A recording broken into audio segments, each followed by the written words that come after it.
Oi pessoal, tudo bem? Estamos de volta com nossos vídeos aqui da parte de análises térmicas, né? Como a gente tinha comentado, né? A gente vai estar falando aí sobre alinhamento de máquinas rotativas, né? Levando em consideração aí características de mudança no que diz respeito à altura do alinhamento, conforme essa máquina ela venha a ter uma elevação de temperatura ou uma contração térmica, né? Ou aumento de temperatura ou diminuição de temperatura, né? Então ela teria uma dilatação térmica ou uma contração térmica, né? E aí no caso a gente vai fazer essa análise. A gente resolveu dividir em duas partes, né? Na verdade vai ficar três, né? Porque a gente já fez uma introdução, né? Mas aqui a gente vai verificar algumas características, né? Os alunos acabam ficando com dúvida referente a isso, e a gente também vai mostrar algumas informações que são utilizadas, né, no dia a dia ali para você pegar algumas informações, né? Bom, então vamos lá. Aqui é o seguinte. Aqui a gente tem uma indicação, né, supondo um redutor de velocidade, coroa sem fim, e aqui no caso um motor, né? Então nesse caso aqui a gente tem uma máquina acionadora, né? Tem uma máquina acionadora e tem a máquina aqui movida, né?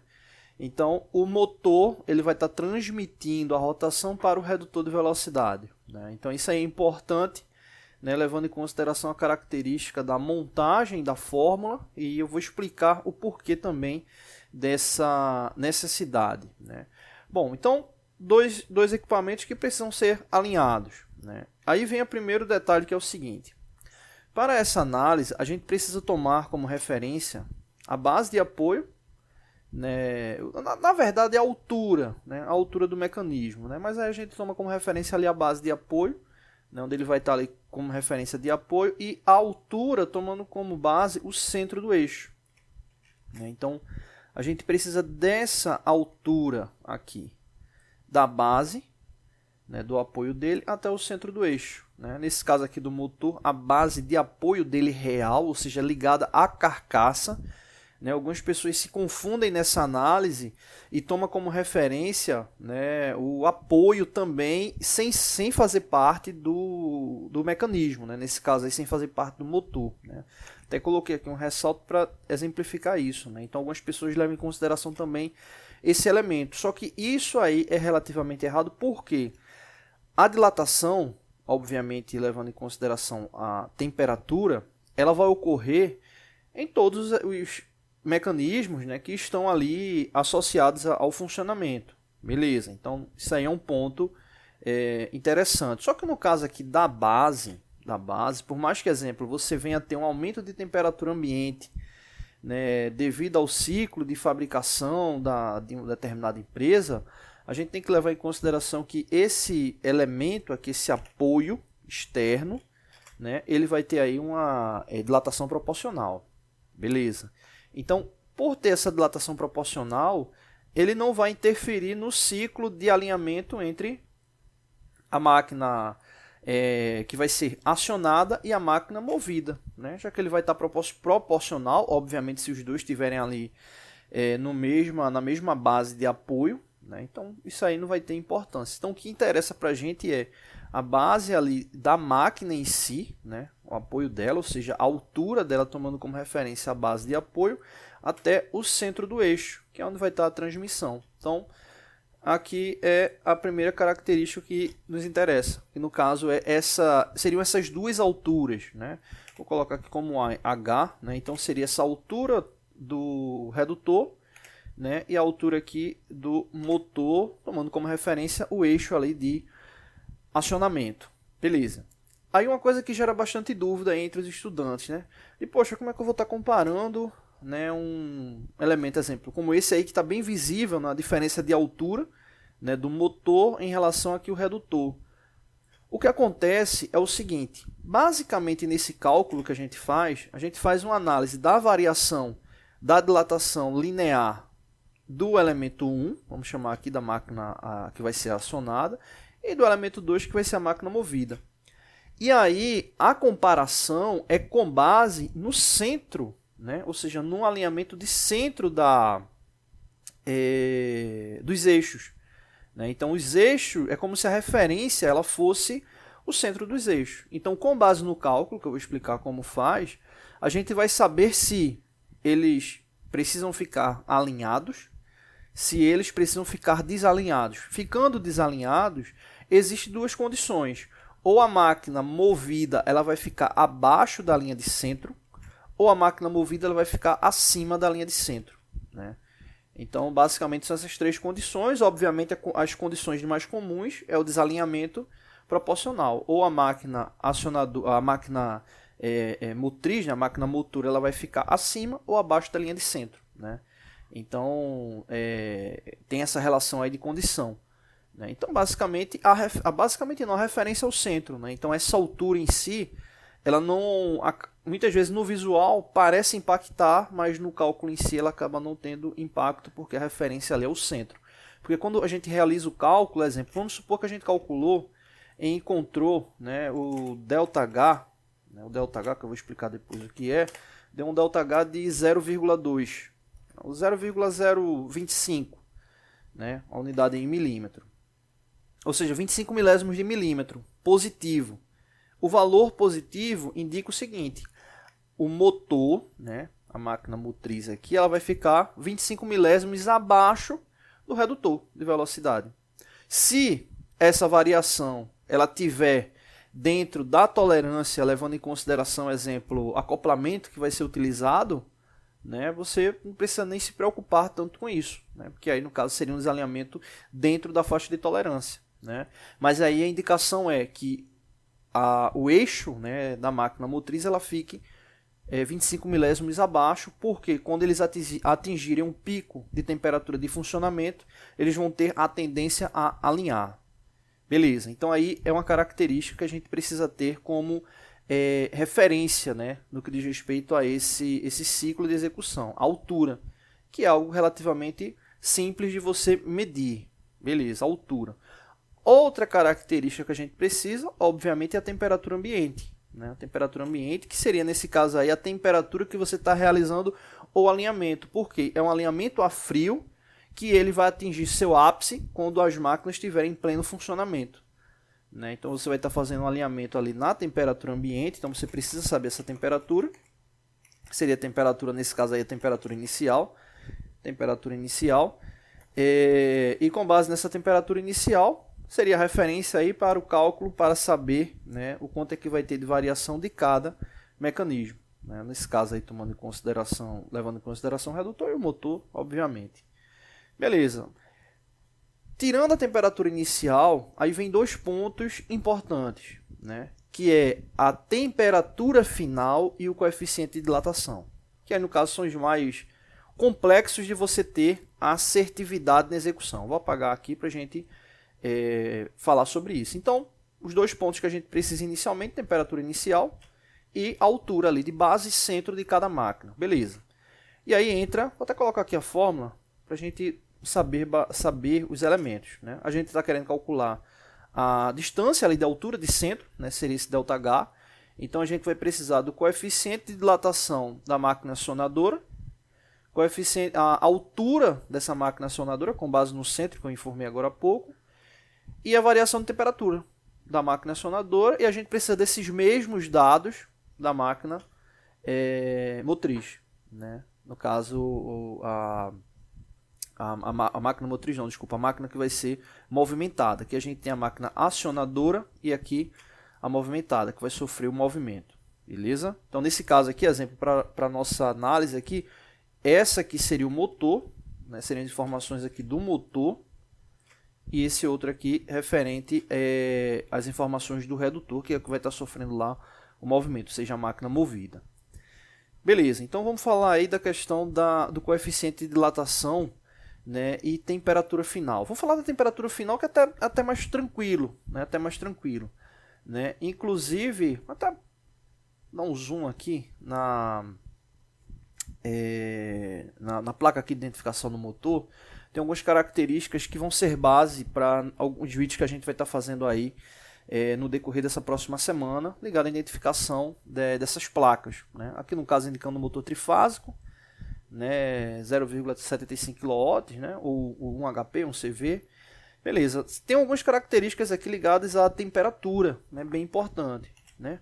Uma muito comum, né, que é bem tranquilo de você verificar aqui no motor, né, que seria aqui esse ambiente 40 graus Celsius, ou seja, ele suporta aí um funcionamento normal para uma temperatura ambiente de até 40 graus Celsius ali do seu funcionamento. Só que aí tem um detalhe aqui importante, que é esse ISOL, que é a isolação. Ele traz aí uma relação de isolação F. Nessa isolação F, ela está ligada à característica de temperatura, ou seja, característica de temperatura de pico de funcionamento. Né? Ou seja, o fabricante ele informa ali a relação de temperatura, né, que ele pode atingir de pico de funcionamento, o qual é considerado normal. Né? Então aí existe essa classe de informação. Né? Nesse caso aí F, tem outras 3 letras, né? Comum, né? Acho que uma bem comum, se eu não me engano, é a B, né? E traz aí características específicas de temperatura, levando em consideração a intolerância, né? Pontos a quente e ali dentro do próprio motor, né? Levando em consideração ali o rotor dele. Né? Então aí um dado importante, levando em consideração características de manutenção do equipamento. E aí o que acontece? A gente precisa ter a temperatura de funcionamento. Né? Então essa temperatura de funcionamento nada melhor do que colocar, né, o elemento em vazio para que você tenha ali uma base, né, de relação ali de temperatura. Embora que no funcionamento dele você vai ter a carga de acionamento, né? Ou seja, ele realizando o movimento em vazio, ele não vai exercer tanto esforço como ele em movimento, e aí é importante que você faça essa verificação, ou seja, o quanto é que vai ter ali de temperatura do mecanismo, né? Sabendo-se aí que eles teriam essa necessidade de desalinhamento, né? Proporcional para que eles, quando vem atingir o pico de funcionamento, eles vão ficar alinhados.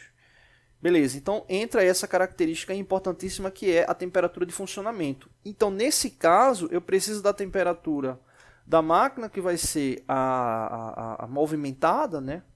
E a máquina acionadora. Né? Então nesse caso aí eu preciso das duas, né? No caso da que vai realizar a ação e a que vai ser movimentada. Né? A gente precisa dessas duas temperaturas de pico de funcionamento. Né, que nesse caso aí é a nossa referência aí para calcular esse ΔT, que é a variação de temperatura, né, tanto para a máquina que vai ser a acionadora como a máquina que vai ser a movida. Beleza, né? Esse aí também tranquilo, que leva em consideração a medição de temperatura, né? A nível prático ele requer um pouco mais de esforço, porque você vai ter que estar realizando ali a medição, né? A câmera termográfica, um termômetro industrial, para pegar essa característica. Beleza. Aí entra um detalhe importante agora, que é o coeficiente de dilatação. Né? O coeficiente de dilatação. Algumas pessoas, né, tomam como referência ali características da carcaça. Né? Por exemplo, ferro fundido, alumínio fundido. Né? Então pega ali uma referência para tomar como base. Né? Mas normalmente, né, nas indústrias se faz a medição, né, dessa variação de comprimento, né? Que nesse caso, para a gente, que importa, como eu comentei agora há pouco, seria ter a medição na temperatura ambiente, né, dessa altura aqui, e ter essa nova medição com ele ali em pico de funcionamento, né? Com ele pico de funcionamento, para que se tenha ali o quanto é que ele vai atingir de comprimento final. Obviamente a variação é pouca, a variação é pouca. O que é que muita gente faz? Né? Normalmente o pessoal faz um gabarito, né, aproximado, exemplo. Vamos supor que aqui essa altura, deixa eu até dar um zoom aqui para a gente fazer aqui a análise. Bom, você tem o eixo do motor, o eixo do motor é tranquilo, você está pegando ali a medida dele, do próprio fabricante específico, traz, né, especificado, mas é importante você pegar ela ali certa, né? Então fazer a medição ali com o micrômetro, ela em vazio, obviamente sem estar ali funcionando, e com ele parado com a temperatura de pico de funcionamento, né? Obviamente algo que não venha a ser uma temperatura que venha a lhe prejudicar, né? Que se nesse caso for algo acima né, do permitido, você tem que verificar outro método, né? Então você teria essa medição, né, com esse eixo dentro ali do pico de temperatura. Aí o que acontece? Muita gente faz um gabarito, né, um bloco, né? Então, exemplo, vamos supor que essa altura aqui ela é de 100 milímetros, 100 milímetros, né, 100 milímetros. Então, normalmente o que o pessoal faz? Faz um bloco aproximado, 95 milímetros, e utiliza calço padrão para poder verificar o quanto é que ele teve de oscilação. Meio que um calibrador passa ou não passa, né? Exemplo, aqui está o bloco, né? 95 milímetros, então você sabe que aqui é uma diferença para 5 milímetros para chegar à altura ali final, né? Então, se ele sofreu a dilatação, o que é que acontece? Esse de 5 milímetros, né, ele vai ficar com uma folga maior. E aí é onde entra os calços de ajuste para você verificar ali de fato quanto é que tem essa altura aqui, né? Então você teria essa altura aqui, vou chamar ela de X. E o eixo do motor, obviamente você fez ali a medição dele, vai tirar a diferença ali do centro, né? Vai tirar a diferença ali do centro dele para ter essa outra altura, né? Vou chamar aqui de vamos chamar aqui de Y. Então você teria essa outra altura aqui também, vou chamar de Y. E aí no caso, somando Y e X, você teria essa nova altura ali de centro, né? Então vamos supor que a altura inicial de centro fosse 150 milímetros e a altura final, né, com ela ali na temperatura próxima ou igual à temperatura de funcionamento, fosse 150,25, né, 25. Aumentou aí 25 centésimos, né, aí do valor. Então, nesse caso aí, o que acontece? Você tem uma diferença entre a medida inicial e a medida final, né? Então, você tem como fazer, com base na análise de dilatação linear, para encontrar o coeficiente de dilatação, né? Vou até apagar aqui. Porque o que acontece? Como a gente está querendo encontrar a variação, né, até como a gente viu o cálculo ontem, nesse caso você já tem a variação. Por exemplo, se você tem comprimento inicial, né, vamos supor que seja 150 milímetros, e tem o comprimento final, que é 150,25, a variação foi de quanto? 0,25. Né? Então você já tem a variação. Então, se você tem a variação, tem a temperatura, a variação de temperatura, né? Ou seja, levando em consideração a temperatura inicial e a temperatura final. E no caso tem o comprimento inicial, que seria os 150, né? Você consegue encontrar o coeficiente de dilatação. Então, normalmente, o pessoal faz essa medição, né? Tira uma média, né? Faz umas 3, 4 medições para tirar uma média ali, ter certeza desse coeficiente, e aí já fica com aquela referência ali de coeficiente, né? Se você tiver alguma indicação específica do fabricante, obviamente você utiliza ali a do fabricante. Bom, nesse caso aqui eu fiz um exemplo para o motor, mas o mesmo vale aqui para o redutor, né? Você teria que ter uma característica ali para poder fazer a medição ou tomar como referência ali a carcaça. Algumas pessoas tomam como referência a carcaça e vem um detalhe final, né? Aí também, por vídeo não ficar tão longo, vou deixar o cálculo para amanhã. A gente já trabalha especificamente no cálculo, já que hoje a gente está falando bastante aí sobre a característica, né? O que é que também é muito comum, né, nesse tipo de análise, né? Já que a gente está verificando ali questão de alinhamento, né? Vamos supor o seguinte, né? Todo o processo foi feito, de fato ocorreu ali a realização do alinhamento. Como é que eu vou garantir que esse mecanismo, ele, no funcionamento, ele de fato está alinhado? Será que o que eu fiz ali está correto? Né? O alinhamento ali está correto? Será que não ficou nada errado? É preciso garantir ali com análise de funcionamento, ou seja, onde entra a característica de análise de manutenção, né? Nesse caso aí, uma manutenção preditiva para verificar se há algo fora do comum, né? Então, uma análise muito característica seria análise de vibração e análise termográfica, né? Ou seja, se ele está subindo acima do pico de temperatura de funcionamento, né, que pode indicar problema de desalinhamento, né? Obviamente a temperatura aumentando pode ser outras coisas também, lubrificação ou vibração externa, enfim, problema ali na ventilação, mas pode ser alinhamento também. E nesse caso também fazer uma análise de vibração para verificar se a vibração ela está característica com o que se espera ali de funcionamento, né? E é justamente essa característica que eu estou comentando que é o que gerou essa necessidade, né? Ou seja, muitas vezes as pessoas, no passado, né, quando começou a tomar como referência isso, né, realizavam o alinhamento perfeito, né, dentro ali da tolerância. Quando as máquinas atingiam um pico de funcionamento, gerava vibração e não se sabia o porquê. E era por causa dessa questão do aquecimento dos mecanismos, né, essa dilatação ocorria, então você tinha essa diferença de eixo, de centro de eixo entre máquina movida e a máquina acionadora, né? A máquina motor e a máquina movida, né? Bom, então basicamente isso, né? No próximo vídeo a gente já vai especificamente para o cálculo, tá bom? Não deixe de se inscrever no canal, toda semana tem vídeos novos, valeu!